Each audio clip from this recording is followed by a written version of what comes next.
So, si Baby Mara po ay gift na galing sa Panginoon. At si Baby Mara po ay reward na galing sa Panginoon.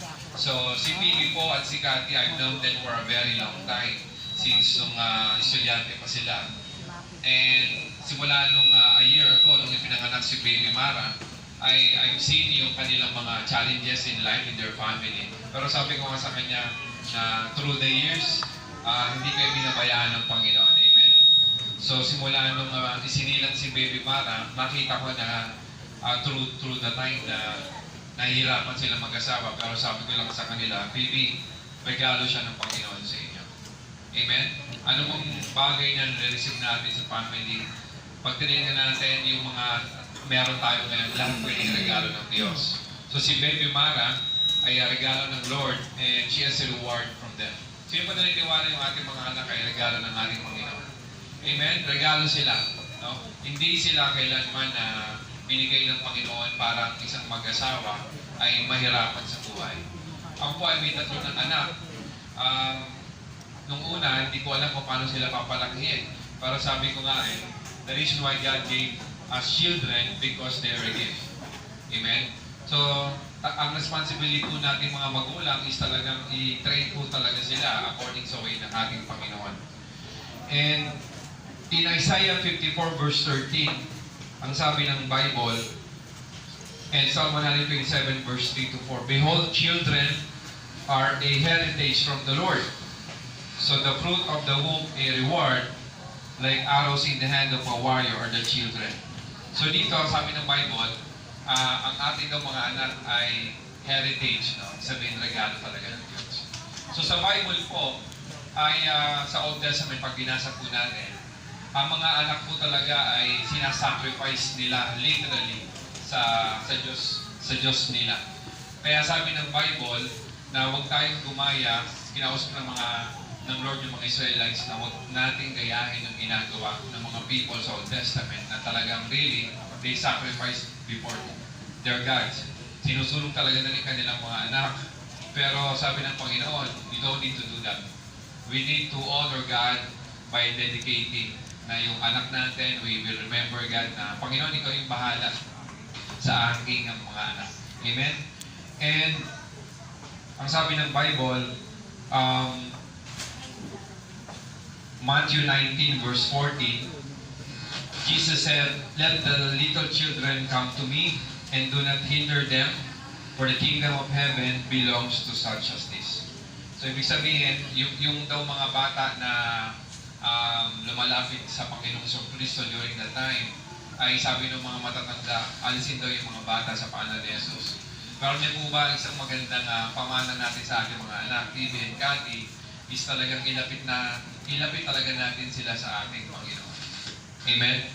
Alam niyo po ba, simula ng pandemic, ay yung mga bata ngayon ay talagang nakatutok sa mga technology, sa mga gadgets. No? 3 years tayong nag-stay sa bahay. And alam niyo po nangyari, yung mga bata ngayon is walang ibang nagkukunan ng right source of information maliban sa mga YouTube, no, sa Facebook. Pero dapat bilang maturuan talaga natin sila sa katuruan ng ating Panginoon. Sabi ng Bible, train a child in the way they should go, so that when they become old, they will not depart from it.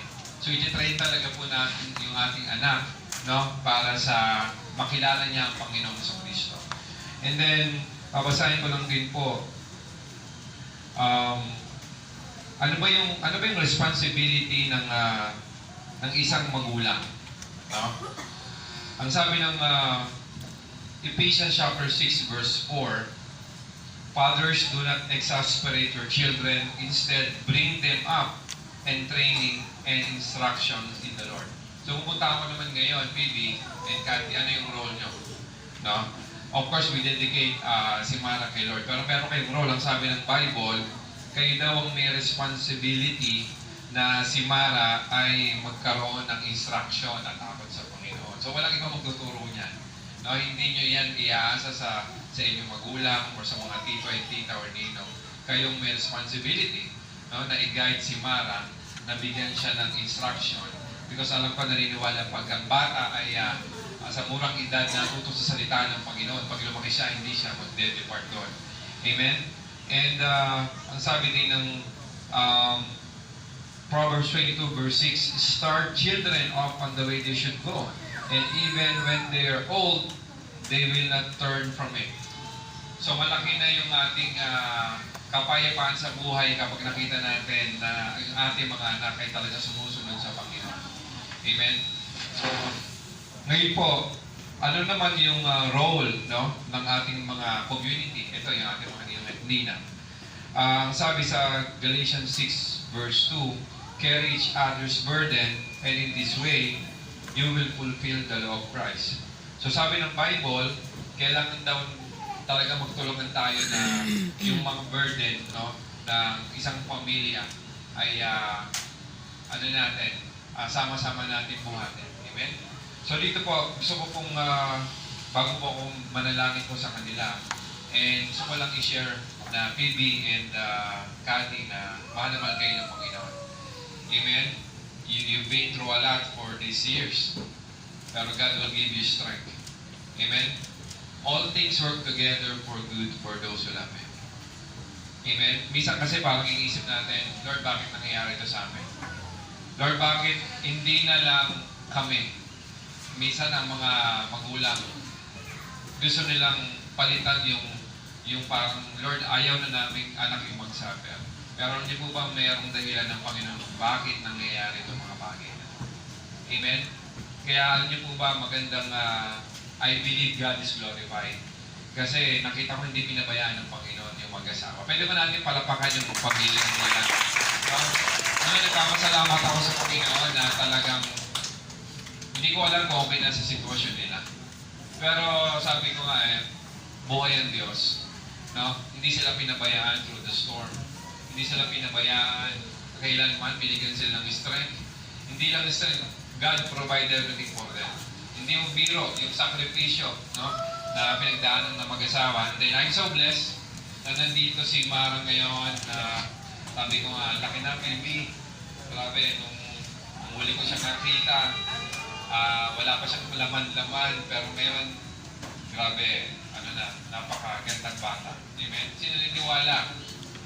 Nag-uumpisa pa lang ang Panginoon sa pamilya nito na alam ko, lalaki siyang maayos, lalaki siyang may takot sa Diyos. And I know, maraming may inspire sa buhay ng mag-asawang to. Amen? So muli pa, pwede ba natin silang palakpakan? So, Mara, and I know, Ang cute ng cake ni Mara. blessed by God, you are highly favored. Amen? So ngayon po, Ang cute ng cake. I will pray. And then marinig po natin yung mismong vow ni Billy and ni Cathy. Ano yung gusto nilang sabihin sa Panginoon? Lord, ito yung anak namin. Lord, we will be faithful. We will continue to serve you through Mara. Amen? So, Billy, pwede ba kayong tumayo, Mara? Yan. Dito kayo sa gitna, please. I will be praying for you. So, let us pray. Samahan niyo po ako. Ayun po tayo lahat and let us pray. Father, maraming pong salamat. I pray by the blood of Jesus, you will protect this family and you will multiply their family as well. Lord, I pray kay baby Mara, I pray that you will protect her, anoint her, give her protection, favor, knowledge, wisdom, and understanding. And I know this kid will really touch the hearts of many children as well. Lord, maraming pong salamat. Truly, Panginoon, you are great God, and you really make sure na, Panginoon, hindi kailanman mo pinabayaan ang mag-asawang ito. Ama, maraming pong salamat sa oras na ito, and we thank you, and we give you praise in Jesus' mighty name. And everyone says, Amen and Amen. Palakpakan po natin ang Lord. Okay, so dyan lang po na kay PB. So ngayon po, bago po natin i-continue yung pag-dedicate kay Mara, and then gusto ko lang munang marinig, impromptu PB and Cathy, ano yung gusto nyong sabihin sa Panginoon na through the years na napagdaanan nyo, and then we want to hear na ano yung, paano kabuti ang Lord sa buhay. Okay, PB, sige, simulan mo muna. Ako na lang lahat. So, before ko muna i-sabihin sa Lord kung ano yung mga gusto kong sabihin, ikwento ko muna sa inyo yung mga nangyari sa amin right after ipanganak si baby. So, June 7, 2023, ang nangyari, ang diniliver si baby, and then excited kami. Siyempre, nandiyan yung parents ko, nandiyan din yung parents nila Kate, excited na marinig kung ano yung balita, kung cesarean nga siya. And then, nung right after pinanganak si Kate, si Mara, sinabi sa amin ng doktor na walang butas ang kweta niya. So, medyo hindi ko pa matanggap nung time na yun kung bakit gano'n. And then, may mga sinabi rin yung ibang doktor sa mga bata. May features daw siya ng Down syndrome. So, parang ang sakit sobra sa part namin yun kasi first ako ng parents ko and first generation ko siya, tapos nagkaganon pa. Una-una hindi namin matanggap kung bakit ganon. And then second, ang sumunod naman na poproblemahin namin nun yung panggastos sa hospital kasi private hospital kami. And then, ganun pa yung nangyari kay baby. So, aside sa walang pumunta sa kwenta niya, may Down syndrome pa siya. And then, kailangan niyang mag-undergo sa tatlong operation. Pupunta sa kwenta, dadagyan. Kami itatapos muna yung bituka sa tagiliran. Second, puputasan ng kwenta. And yung last surgery, inudugo na. And thankful naman kami kasi naging successful siya na wala kaming ginastos. And then, nakapasok kami sa public hospital. Kasi pag sa private kami, malamang hindi tayo nagkita-kita ngayon. Wala na rin kami kahit ano ngayon, nakikita na lang kami or hindi ko na alam kung ano yung pangyayari sa amin. So, yun yung journey natin kay Mara. Yung next naman nun, yung sa Down syndrome naman niya. So, as you can see naman, medyo may mga pictures siya, pero ang mahirap kasi sa amin in the future, siyempre, alam nyo naman, yung mga kabataan ngayon, yung generation ngayon, kumbaga may makita lang na negative sa tao, may maririnig na agad. Diba? Ayun yung challenge sa amin ngayon. And, ayun nga, pipilitin namin talagang mabuhay or lumaki si Mara na katulad ng mga bata, mga anak nyo na normal. So, kaya namin in-invite dito yung mga close lang talaga sa amin. Kasi sila yung makakaintindi sa amin. Kung ano yung pinagdaanan namin, ano yung mga haharapin pa namin. Ayun. Thank you nga pala sa mga pumunta, sa mga papunta pa lang. And tulungan nyo kami, mag-asawa, kung paano, i-cheer up. Kahit sa pag-cheer lang sa amin. Kasi hindi namin alam kung paano, kasi first baby namin. Tapos ganito yung binigay sa amin ng Lord. So sobrang challenging sa part namin kung paano siya palakihin. And ang pinaka-challenge talaga sa amin is ma-bring out yung best sa amin ni Mara. And gagawin namin yun. Gagawin namin yung para sa Lord. And i-dedicate talaga namin siya. Para dito. Ikot natin. Dito talaga. Okay, so palakpakan mo natin yung mag-asawa. So, ngayon po naman, may I call po yung ating mga inumin nina. So, hindi naman. Dito lang sila sa, pwede pa kayo lumapit sa unahan. We will just, together, we will be praying. Okay? And then, okay lang. We will just, sige, dati ka na po dito sa unahan. Ayan. Pwede po natin palapakan yung kanilang mga ninong at nina. Thank you. Ayan. Pagka-pray lang po natin si Mara. No? At dito po tayo sa unahan. Ayan. So, kung mapapansin niyo po, hindi lang, I know, tayo po ay hindi lang basta nandito para sa dedication. Pero meron tayong responsibility rin na katulad ng sinabi ni Bibi kanina na tulungan daw natin silang i-encourage. And yung pagpunta ko dito, yun yung matinding encouragement na nabigay po natin sa kanila. I think encouragement, prayers is more than money. And I think that's enough na yun yung mismong nagpapamotivate sila na mag-continue to really enjoy yung binigay sa kanila ng Panginoon. So right now, samahan niyo po ako na i-lead sila sa prayer. So pwede niyo bang itaas lang yung kamay sa kanila. Ayan, and let's pray. Samahan niyo lang din po ako na itaas din yung inyong mga kamay. Panalangin po natin sila. Panginoon, Lord, sa kanilang mga ninong at ninang na nandirito and yung mga paparating po, Lord, I pray, gamitin niyo po sila na talagang bigyan ng matinding encouragement and prayers sila, Pipi, si Cathy, para palakihin po at i-raise up nilang family as well. Lord, I also pray that you will give them knowledge, wisdom, and understanding. Kung meron silang mga ibibigay na direction na advice po sa mag-asawa. Lord, maraming pong salamat. Gamitin niyo po silang lahat. We thank you, Lord God. We honor you in Jesus' name. And everyone says, Amen and Amen. So palapakan po natin yung kanilang nila. Sige po, makakabalik na po tayo sa upuan. And then, ayan, Mara. Okay, so, huli po, ay tawagin ko po yung parents po ni Phoebe, si Mami, saka si Daddy. Okay? Ayan. Saka yung parents din po ni Cathy. Pwede, kahit dito ba po si Daddy niya. Sige po, si Daddy and pwede ba natin palapakan yung mga magulang mo na mag-asawa? Ayan. Sige po, dito po kayo. Ayan.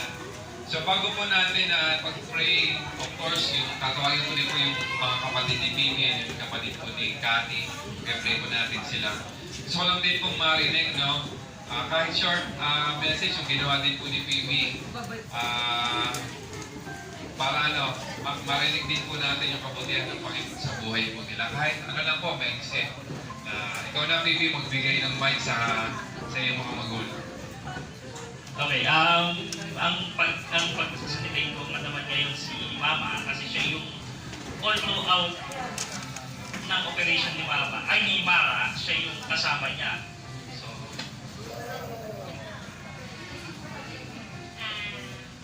Nini, magkasama tayo through sin. Mahal ka ni Lola at saka ni Lolo. Always good girl, ha? Good girl yan. Love na love ka ni Mama, ni Lola at saka ni Lolo.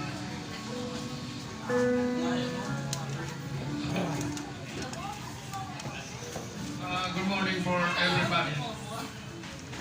Ang inaano para sa kanila. Yung pagmamahal niya, mas mamahal mo pa. Yan ang natutunan ko sa parents ko rin. Kaya naging ganito ako.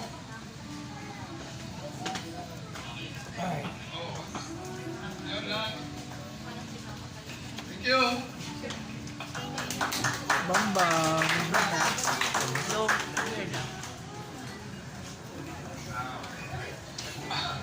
Okay, picture down muna, picture muna. Ayun, si Bambang. Ay, kala ko si Pwede ba Bambang. natin kung tawagin yung mga kapatid ni Phoebe, kapatid ni Cathy? Lahat po ng family po, immediate family po nila, pwede pong pumunta po dito sa una. Palapakan po natin yung kanilang family. Okay? Ayan. Then pagka-pray din po natin yung family po nila, kasama po si Mara. Okay, muli po pwede pong malakas sa palakpak sa Panginoon. Thank you, Jesus. Ayan. Sige, picture muna.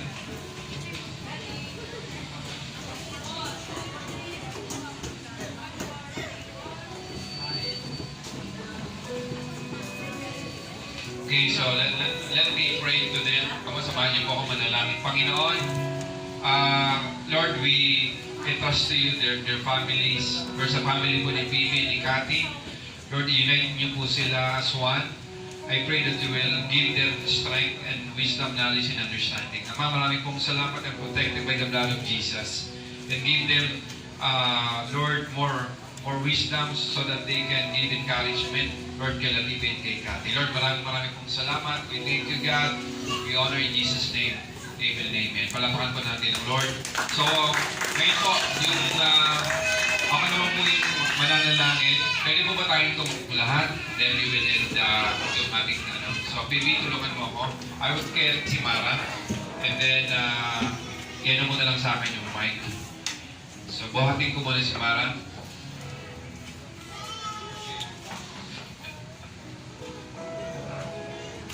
So, i-dedicate na po natin yung bata sa Panginoon. And, sige.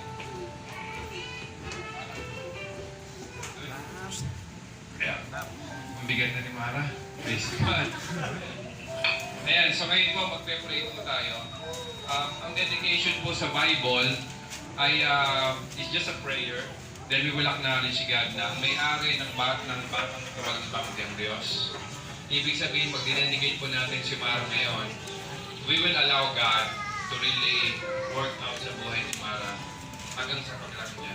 And ang assurance po natin ay talagang hindi po pabayaan ng Panginoon Diyos ay itong bata ito. Nalalaki siya na maayos, lalaki siya na may takot sa Panginoon, lalaki siya na alam natin secure yung kanyang future. So samahan niyo po ako, we will be praying kay Mara right now. So let us pray. Panginoon, Lord, we dedicate, Lord, si Mara po sa inyong presensya. Lord, gamitin niyo po siya. Lord, palakasin niyo po siya. Lord, ilayin niyo po siya sa mga karamdaman sa pangalan ni Jesus. And I pray, Lord God, na no weapon can be forged against her, and you will use her all the days of her life, Panginoon. Lord, marami pong salamat, and we trust to you this child. Lord, muli, glorify your name sa buhay po ni Mara. In Jesus' mighty name, and everyone says, Amen and Amen. Muli po, palapakan po natin si Lord.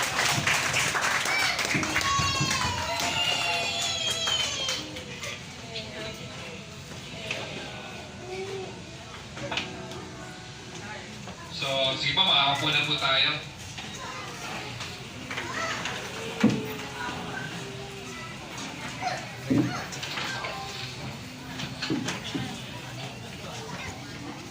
Ay, wala sila corona.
Alright, so jolly morning everyone and welcome here at Jollibee Potrero Malabon. Ayan, so palakpakan muna po natin si Mara, everyone. Okay, so sa mga guests po natin guys, we have a photo booth right there on the side. You can have your pictures now. And for all those kids, ito na guys, magsisimula na ang ating birthday party. So welcome here at Jollibee Potrero Malabon. So nire-request lang po ng ating birthday celebrant na si Mara. For all those kids guys, please wear your party hats now. Okay, so in a few minutes mag-start na po yung ating birthday party. So mommy and daddy, can you please join me here in front? Hindi ka sa ulo ko. Hindi ka sa ulo ko. Na-adjust kasi yan.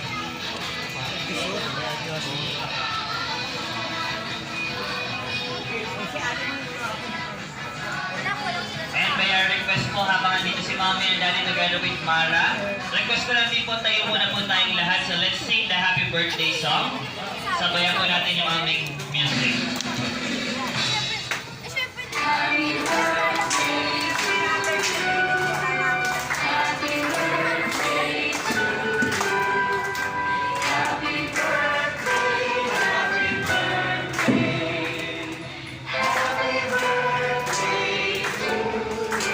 Another one, kids, kanta po tayo. Ready? Sing. Happy birthday.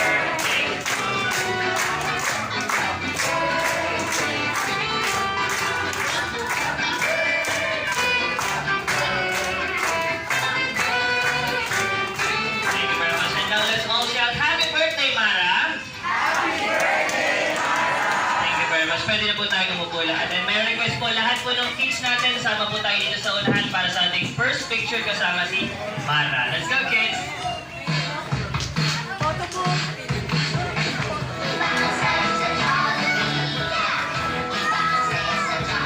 Alright, so once again, may request for all those kids, guys, please join me here up front. Let's have our first picture together with Mommy and Daddy and Mara.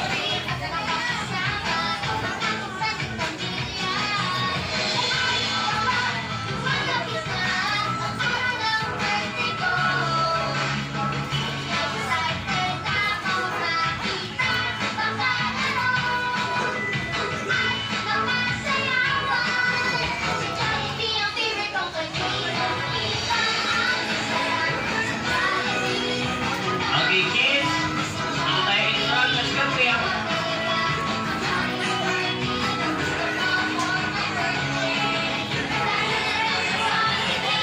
Everybody smile. 1, 2, 3, smile. Okay, one more, Mara.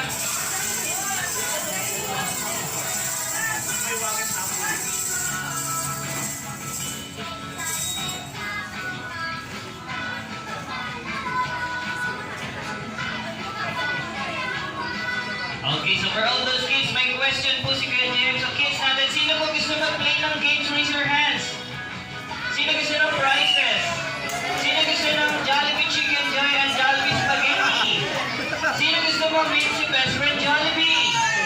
Yan, sa mamaya po mamimit po natin yung aking best friend na si Jollibee. But this time, meron pong isa pang request si Mommy and si Daddy. Alright, so tayo muna po tayo ulit lahat dahil sa request po ni Mommy at ni Daddy, tatawagin po natin itong energizer. Okay, so required po na sumayaw daw po ang lahat. Opo, pampagutom daw po ito. Okay, so meron po akong ituturo sa inyong 4 step. Napakadali lang po nitong 4 na step na to. And then sabi po ni Mommy tsaka ni Daddy, meron daw po ditong mananalong take 500 pesos. Tama, Mommy? Yeah. Okay, so 500 pesos. Okay, yung first step po natin, ganito lang po. 4 times lang po ito. Ganito po. And then, parang lumilipad lang po yung second step natin. And then next step, yung third step po natin, sway your hips lang po. Yeah, parang si Jollibee lang po. And then, yung next step po natin, 4 lang po na palakpak. 1, 2, 3, 4. Okay, so one more time. Ulitin po natin. 4 claps. 1, 2, 3, 4. Next. 1, 2, 3, 4. Then sway your hips. 1, 2, 3, 4. And then clap your hands ng 1, 2, 3, 4. And request po ni Daddy. So this time po, yung hindi daw po sasayaw at hindi daw po makikipag-cooperate, siya daw po ang magbabayad ng kanilang bill sa Jollibee Potrero. Okay? So ulit po, request po ni Mommy tsaka ni Daddy. Tayo na po tayong lahat. Okay, so Mommy and Daddy, this time ang gagawin po natin habang nagdadance po yung mga guests natin ng ating energizer, especially for the kids, pipili po kayo kung sino po yung hindi sasayaw, Mommy. Okay? So tuturo niyo po, 4 na babae, 4 na lalaki, Daddy. Okay? So ready? Pag-play ng music, alam na po natin yung dance move. Ready?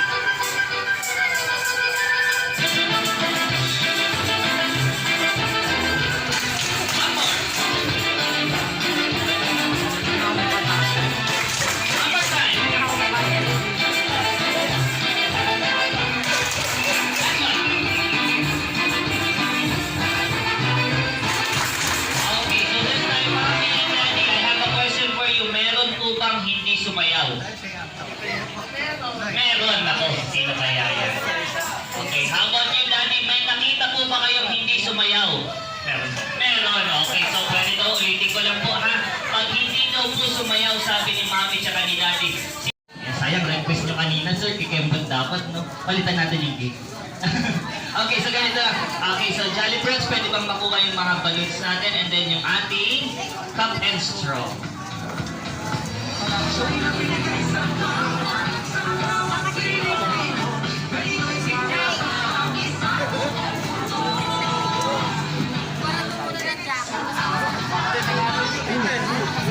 Nakahuli talaga siya.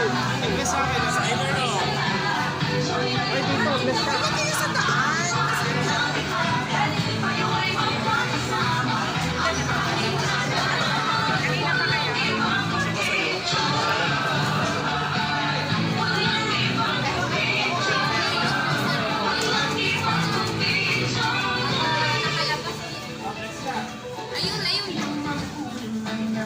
Okay, so ganito po yung game natin. Siyempre, isa-sample po ng aking mga Jolly Friends. Magkalaban po yung team boys and team ng girls. Siyempre, meron tayong balloon. Yung balloon po, ilalagay natin sa gitna ng ating mga legs. Ayan, kagaya po ng aking mga Jolly Friends. Siyempre, meron tayong straw on the cup. Kukunin po natin yung isang straw and then babalik na rin po natin yung cup. And then sa next natin, ganun din po. Pabilisan lang po tayo or tinatawag na cup and straw relay.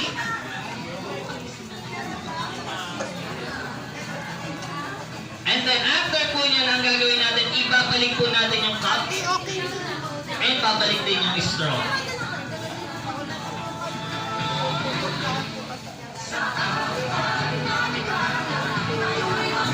And for the next round, ang gagawin natin is ipapasa natin yung balloon on the next player. Okay, so ganun lang po. And then, kung sino po yung unang matatapos, sisigaw po dapat ng happy birthday, Mara. Okay?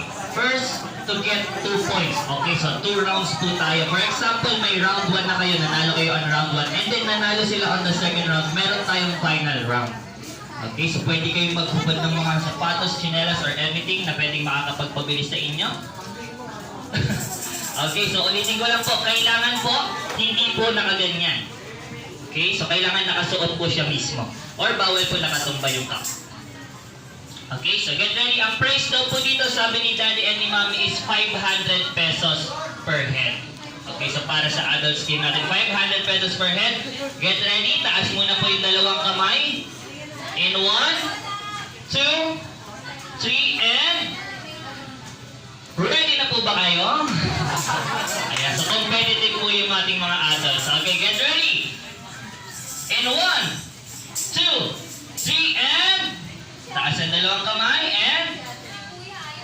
Go!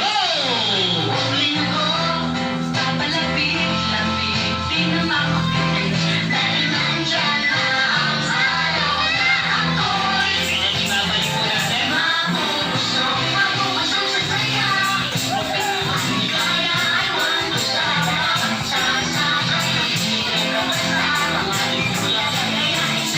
Then ibahasa yung balon ng the next player.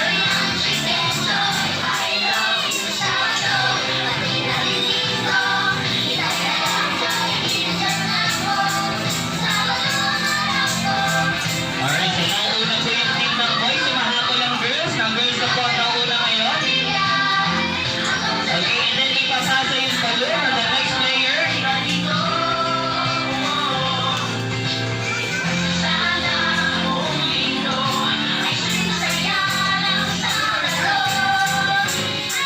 Alright, so nauuna po ngayon yung team ng girls. Okay, next player na po yung girls natin.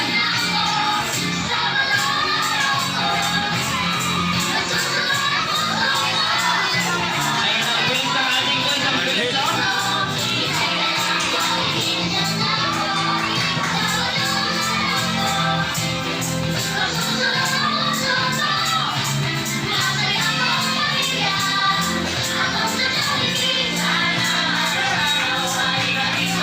Okay, last player na po yung team ng girls.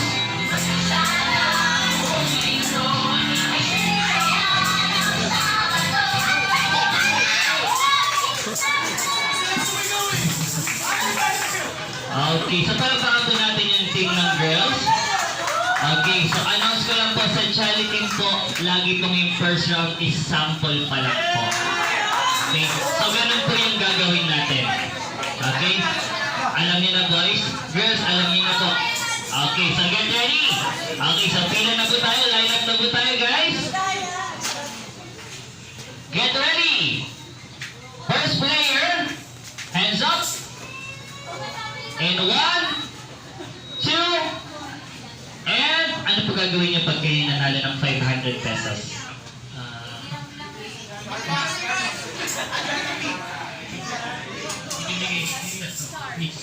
Ibigay kay Mrs. So, mabait na asawa. Kaya po ma'am, ano pong gagawin niyo sa 500 pesos pag kayo po yung nanalo?